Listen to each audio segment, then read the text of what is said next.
Good evening all of you. Happy Independence Day രാവിലെ പറയേണ്ടതായിരുന്നു, പക്ഷേ ഞാൻ വൈകുന്നേരമാണ് പറയുന്നത്. അപ്പം നമ്മൾ ഇന്ന് പള്ളിയിലൊക്കെ പോയിട്ടോ, നമ്മുടെ ഇടപ്പള്ളി പള്ളിയിലാണ് പോകുന്നത്. ഞാൻ മിക്ക ദിവസവും പോകുന്നൊരു പള്ളിയാണ്. കർത്താവിൻ്റെ അനുഗ്രഹത്താൽ പ്രാർത്ഥിച്ചു കഴിഞ്ഞാൽ നമ്മൾ ആഗ്രഹിക്കുന്ന സാധനം എന്താണോ അത് നമ്മൾ അങ്ങോട്ട് ചോദിക്കാതെ ഇങ്ങോട്ട് തരുന്നൊരു പിതാവാട്ടോ നമ്മൾ. കാരണം നമ്മൾ മുട്ടിപ്പായി പ്രാർത്ഥിച്ച് പയ്യെ ഞാൻ പള്ളിയിൽ പോകണം എന്നല്ല പറഞ്ഞാൽ, നിങ്ങൾ ആരാണോ പ്രാർത്ഥിക്കുന്നത് അത് പ്രാർത്ഥിക്കുക എന്നുള്ളതാണ്. എൻ്റെ മുഖത്ത് സന്തോഷം കണ്ടില്ലേ. ഞാൻ പള്ളിയിനകത്ത് കയറിയ വഴി എനിക്കൊരു കോൾ വരുന്നു. ഞാൻ പുറത്തിറങ്ങി സംസാരിച്ചു. അപ്പം ഞാൻ ട്രാഫിക് സിഗ്നലൊക്കെ പാസ് ചെയ്ത് ഇപ്പുറത്തിട്ട് അപ്പുറത്തെ സൈഡിൽ നിന്ന് ഞാൻ ഇപ്പുറത്തിട്ട് വന്നത് എന്ത് പാടാന്നറിയും ഇവിടെ പാസ് ചെയ്യാനായിട്ട്. അങ്ങനെ ഞാൻ എൻ്റെ എവിടെ നിന്നാണോ തുടങ്ങിയത് അവിടത്തേക്ക് തന്നെയാണ് പോകുന്നത് കേട്ടോ. അപ്പോൾ മീറ്റിംഗ് എല്ലാം കഴിഞ്ഞ് ഞാൻ തിരിച്ചിറങ്ങി നൈറ്റ് വീട്ടിലേക്ക് പോവാം കേട്ടോ.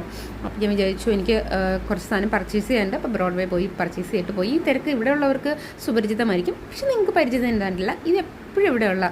അപ്പോൾ എല്ലാവർക്കും ബൈ, ഗുഡ് നൈറ്റ്.